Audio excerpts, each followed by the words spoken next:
क्योंकि आज की तारीख में मेरी बेटियां कहां हैं मुझे नहीं मालूम। आप एक पिता को अपनी बेटियों से षड्यंत्रों के माध्यम से क्यों दूर कर रही हैं? इन सब के जवाब हम उनसे वहां पे मांगेंगे। इसको मैं दुर्योधन सिंड्रोम कहता हूं।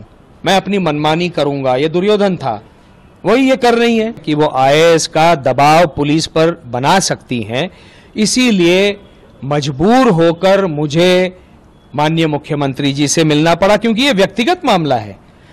आप किसी को दुर्योधन होने से रोक थोड़े ना सकते हैं। तो जो आज के डेमोक्रेसी की गणराज्य व्यवस्था की एक सीमा है, उस सीमा में रहते हुए ही आपको उलझनों को सुलझाना पड़ता है। आज आप चक्र नहीं उठा सकते ना, वो मेरा संस्कार नहीं है। तो इसीलिए उस सीमा में, उस दायरे में, कानून व्यवस्था के, पुलिस व्यवस्था के दायरे में रहते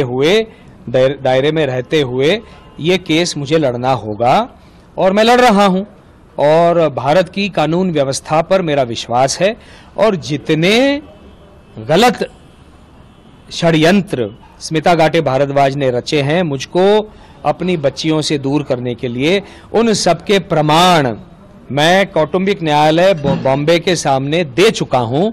मुझे पूर्ण विश्वास है, और वो सारे प्रमाण जो है वो मेरे प्रमाण नहीं है, वो उन्हीं के प्रमाण हैं, उन्हीं का मेल है, उन्हीं का मैसेज है। किस तरह से वो एक परिस्थिति बनाती हैं बच्चियों को ये जताने के लिए कि आपके पिता तो आपको प्यार ही नहीं करते, तो अपने ही प्रमाणों को वो नकार कैसे सकती हैं? और जितने ये प्रमाण हमने कोर्ट के समक्ष रखे, उन्होंने और उनके वकील ने उनको कहा कि हाँ हमें स्वीकार है, इसको स्वीकार कर लीजिए। तो जब अब कानून के दायरे में जब आर्ग्यूमेंट शुरू होंगे कस्टडी के, उन प्रमाणों को आधार बनाकर ही हम वकालत करेंगे हमारी कस्टडी के।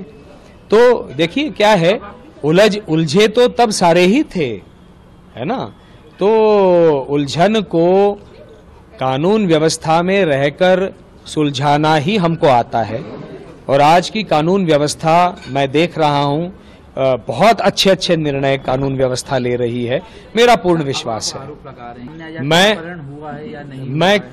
मैं उनके घर पर क्यों जाऊं? जब पुलिस ने उनको करे, पुलिस अपनी जांच करे, मैं हूं ना, यहाँ भोपाल में बैठा हुआ हूं। होंगे बच्चों से मिलने की चाह है, लेकिन चक्रव्यूह में फंसने की चाह नहीं है। चक्रव्यूह में फंसने की चाह नहीं है। जब उनको कहा गया कि पुलिस कमिश्नर के ऑफिस में वो आ सकती हैं, तो क्यों नहीं आई? थाने में तो नहीं बुलाया था उनको, एक बहुत ही सम्मानजनक तरीके से उनको बुलाया गया था। और जो किस तरह से करना है ये पुलिस व्यवस्था मुझे बताए, मैं कर दूंगा। पुलिस यदि कहती है कि हम आपको एक अच्छा अवसर देते हैं, आप वहां पे जाके मिलिए, और मैं बच्चों को देखना चाहता हूं कि वो स्वस्थ हैं, मैं बच्चियों से बात करना चाहता हूं कि वो स्वस्थ हैं। और पुलिस व्यवस्था में भी ऐसी व्यवस्था बनी रहती है, सोशल सिक्योरिटी सेल होता है, जो महिलाओं की सुरक्षा का सेल होता है, जो बच्चों से बात करे कि आप कैसी हैं, आपका स्वास्थ्य कैसा है, क्या है। तो मेरा पुलिस व्यवस्था पर विश्वास है, तो वो उसके तहत जांच करके मुझे बताए क्या करना है। क्योंकि आज की तारीख में मेरी बेटियां कहां हैं मुझे नहीं मालूम। देखिए, कोई आईएएस है, आईपीएस है, कोई बड़ा अधिकारी है, कोई बहुत बड़ा इंडस्ट्रियलिस्ट है, कोई सुपरस्टार है, ये सारी चीजें व्यक्तिगत जीवन में मायने नहीं रखनी चाहिए। हम जब घर की दहली में अंदर प्रवेश करते हैं तो अपना जो भी अचीवमेंट है घर के बाहर छोड़ के आना चाहिए। हम तो करते हैं, हमारी घर के बाहर जो पहचान है जो वो उसको छोड़ देते हैं। हम घर के अंदर पति हैं और हमारी बेटियों के पिता हैं, और एक पति और पिता के रूप में जो हमारे दायित्व और कर्तव्य हैं उनका वहन करना इतना ही हम जानते हैं, जिनको हमने किया है। वहां सुपरस्टार और स्टार और टीवी स्टार और कोई आईएएस आईपीएस ये मायने नहीं रखता। और इसीलिए तालमेल बिठाकर माता पिता को अपने बच्चों का संगोपन पालन पोषण करना चाहिए। ये एक मैच्योर तरीका होता है। ठीक है, आपकी और मेरी नहीं बन रही है, मैंने बोला है आपको, मैंने तो दायर किया है ना डिवोर्स पिटीशन, तो मैच्योर तरीके से इसको डील कीजिए ना। आप एक पिता को अपनी बेटियों से षड्यंत्रों के माध्यम से क्यों दूर कर रही हैं? इन सब के जवाब हम उनसे वहां पे मांगेंगे। इनके जवाब मैं नहीं दे सकता, उनको देने होंगे।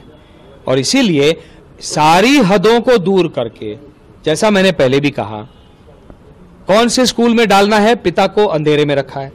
उस स्कूल से, भोपाल के स्कूल से बाहर निकाला, पिता को अंधेरे में रखा है मुझे। वहां से ऊटी के सीधे भोपाल से उठाकर ऊटी के बोर्डिंग स्कूल में क्यों वो अंधेरे में रखा। आज बोर्डिंग स्कूल से बाहर निकाला, अंधेरे में रखा। आज मैं पूछ रहा हूं आपको मेल के माध्यम से, मेरी बेटियां कहां हैं? आप मेल का जवाब नहीं दे सकती। मेल का तो जवाब देना चाहिए। तो लगातार सारी सीमाओं को एक एक करके, ऊपर की बाहर की सीमाओं को तोड़ते हुए, इसको मैं दुर्योधन सिंड्रोम कहता हूं। मैं अपनी मनमानी करूंगा, ये दुर्योधन था, वही ये कर रही है। और कोई किसी को दुर्योधन ना बनो ये तो कह नहीं सकता ना। हम तो उसी दायरे में लड़ सकते हैं जो आज का दायरा है। और चूंकि हमको ये लगता है कि वो आईएएस का दबाव पुलिस पर बना सकती हैं, इसीलिए मजबूर होकर मुझे माननीय मुख्यमंत्री जी से मिलना पड़ा, क्योंकि ये व्यक्तिगत मामला है। ये मुख्यमंत्री महोदय के लेवल का मामला नहीं है, ये कोई सामाजिक मामला नहीं है। मैं खुश होता अगर मैं कोई सामाजिक व्यवस्था का कोई मामला लेकर मुख्यमंत्री महोदय के पास जाता, लेकिन दुर्भाग्य से मुझे ये मामला लेकर जाना पड़ा और कहना पड़ा कि हो सकता है वो आईएएस में से किसी चीज का दुरुपयोग करें, तो आपको मेरी सहायता मुझे आपसे मांगनी पड़ेगी। तो इतना आपके ध्यान में रहे। उन्होंने कहा ये सारा सुनकर मैं आपकी सहायता करूंगा। आपने कस्टडी मांगी है बच्चों? मैंने दोनों बच्चियों की कस्टडी मांगी है और वो मैं कस्टडी लेकर रहूंगा, क्योंकि ये जो व्यवहार है ये मेरी बेटियों के मानसिक, भावनिक, एकेडमिक स्टेबिलिटी के लिए ठीक नहीं है। कौन सा पिता या कौन सी माता इस तरह से अपने बच्चों को अनस्टेबल करती है? भावनिक रूप से तो कर दिया, लेकिन एकेडमिकली भी 6 महीना भोपाल के स्कूल, 4.5 महीना ऊटी के स्कूल में, आज पता नहीं कौन से स्कूल में। यह कोई तरीका हुआ? यह कोई तरीका नहीं हुआ। तो कैसे सीख पाएंगी? वो स्टेबल ही नहीं हो पाएंगी, जिसका उनके भविष्य के ऊपर बुरा परिणाम पड़ रहा है, ऐसा मेरा मानना है, और पड़ ही जाएगा, ये मेरा मानना है। तो बच्चों को भी प्रताड़ित करती हैं वो, जैसे आपने कहा आपको प्रताड़ित कर रही हैं, बच्चियों को भी प्रताड़ित कर रही हैं। और उन्होंने कहा, आपने ये भी कहा है, आरोप लगाया कि उनकी मानसिक स्थिति ठीक नहीं, उसकी जांच होनी चाहिए। ये किसने कहा है? आपने कहा। ये मैं कह रहा हूं। हाँ, मुझे ये जो व्यवहार है ये नॉर्मल तो है नहीं, क्योंकि कोई भी माता या पिता की व्याख्या का पहला चरण क्या होना चाहिए? माता पिता वो होता है जो कुछ भी हो जाए अपने बच्चों को अफेक्ट नहीं होने दे, उनको कोई दुष्परिणाम हो, कोई उनको एक क्षति पहुंचे, ये ना पहुंचे, इसके लिए बियॉन्ड किसी लिमिट जाकर प्रयास करे, वो होता है माता पिता। इनका व्यवहार तो बिल्कुल विपरीत है, और इसीलिए मुझे लगता है कि इनका मानसिक संतुलन ठीक नहीं है। मैं गलत हो सकता हूं, तो इसीलिए एप्लीकेशन लगाना मेरा हक बनता है, वो मैंने लगाई है। तो अभी कोर्ट इसकी जांच करेगा, उसका प्रावधान है फैमिली कोर्ट एक्ट में, और जांच में जो पता चलेगा उसको मैं स्वीकार कर लूंगा। हो सकता है मैं गलत हूं, हो सकता है मानसिक संतुलन की बात नहीं हो, कुछ और बात हो, मुझे नहीं मालूम, लेकिन मुझे तो ये मानसिक असंतुलन दिखता है। मैं कोई साइकोलॉजिस्ट हूं नहीं, लेकिन मुझे दिखता है कि मेरी बच्चियां जो हैं वो इससे अफेक्ट हो रही हैं। अब कोर्ट के ऊपर निर्भर करता है, और मेरा कोर्ट पर विश्वास है।